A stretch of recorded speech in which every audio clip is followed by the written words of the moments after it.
Hello guys, this is for Aries. Welcome Aries dito sa aking channel, Kapalaran 888. Welcome. Alamin natin kung anong messages, vibration, gabay, energy para sa lahat ng Aries. Okay, comment down below if you resonated. I hope na makaresonate kayo dito Aries.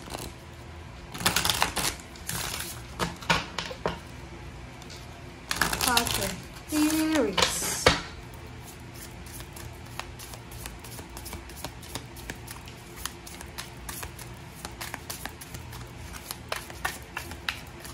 Please connect your intuition sa bawat baraha na lumalabas dito, Aries.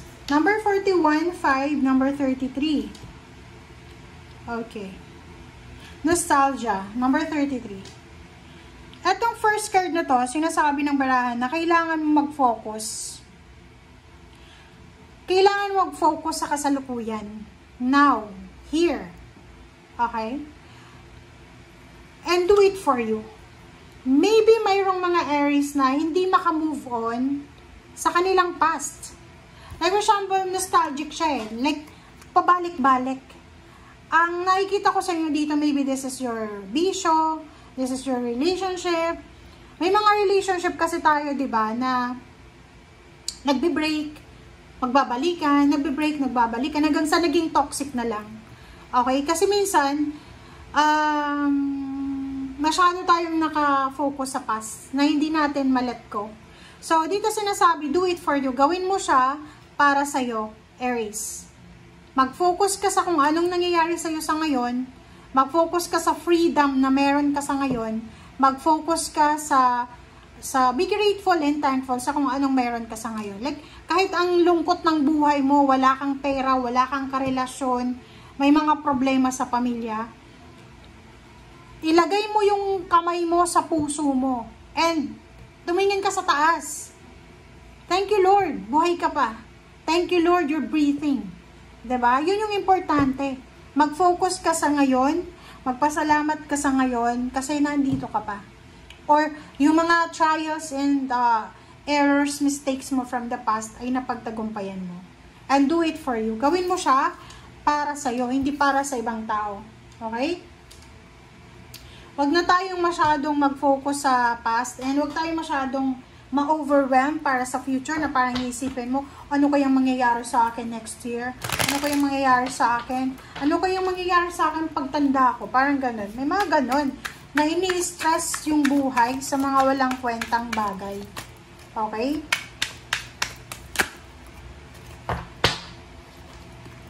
Okay, Zero the Fool. Zero the Fool, risky decision. So, sinasabi ng baraha sa'yo dito na there's, diba, galing ka sa ano eh, 10 of Swords. So, maybe, naka-experience ka ng sobra-sobrang hirap for 10 months.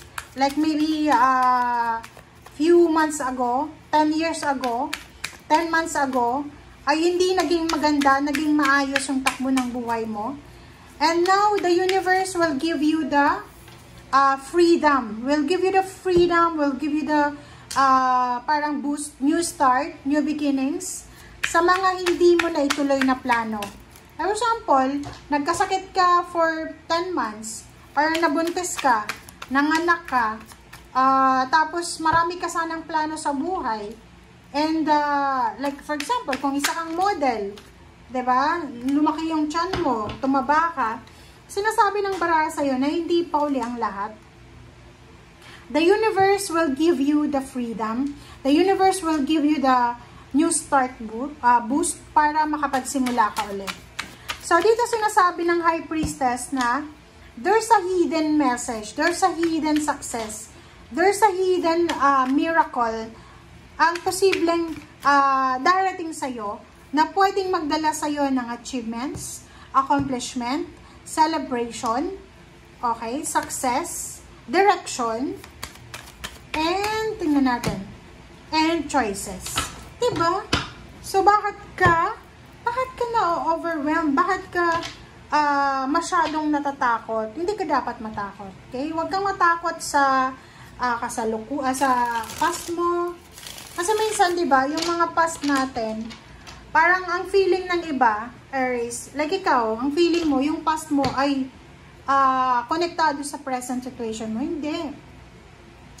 Let go of your past. Let go of your past and wag mong ilalagay sa isip mo na parang isipan mo na lang na bangungot yung past na yun. Nightmare siya sa buhay mo na kailangan mong kalimutan. Kasi pag paulit-ulit mo siyang romanticizing the past, hindi ka makaka-move on, hindi ka makakausad, hindi ka makakahakbang sa future or even sa kasalukuyan, hindi ka pa rin mapakali. Diba? Oh, Seven of Wands, sinasabi ng baraha sa'yo dito, Aries, na you need to protect yourself. You need to protect yourself.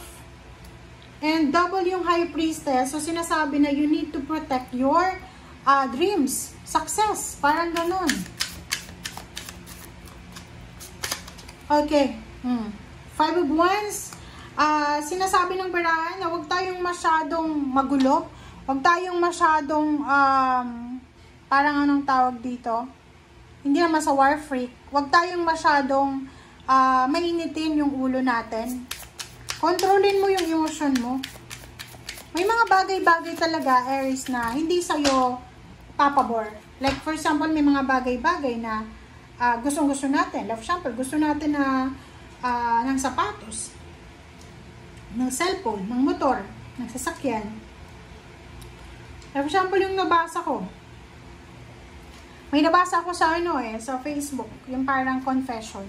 Gusto niya yung yung sasakyan. And alam niya sa sarili niya na hindi niya pa yun afford. Pero nai-stress siya. Wala naman siyang hawak na pera. Pero nai-stress siya kasi gustong-gusto niya. Capriccio lang yun, di ba? Alam mo sa sarili mo na wala kang pera. Bakit ka may stress sa bagay na hindi mo afford? Diba? Page of Swords. Page of Wands. So, this is about future. Sinasabi ng baraha sa'yo dito na yung mga heartaches natin, yung mga past pain and heartaches, past disappointments, wag na nating dalhin yan sa future. Kasi sa future mo, iba na siya.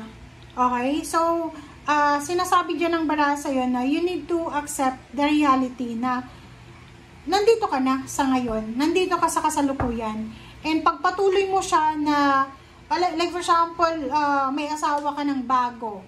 Tapos, hindi ka pa rin makamove on sa ex mo, sa past relationship. Diba? Unfair naman yun sa kasalukuyan mong asawa. Ay, like for example, trabaho. Nag-resign ka sa dati mong company, tapos may bago kang trabaho, tapos buwang bibig mo yung company na yun, buti pa doon, free yung snack, buti pa doon, free yung ganito, ganyan. Paano yun?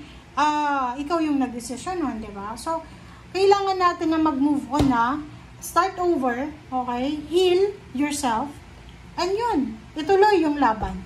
Thank you guys. Bye!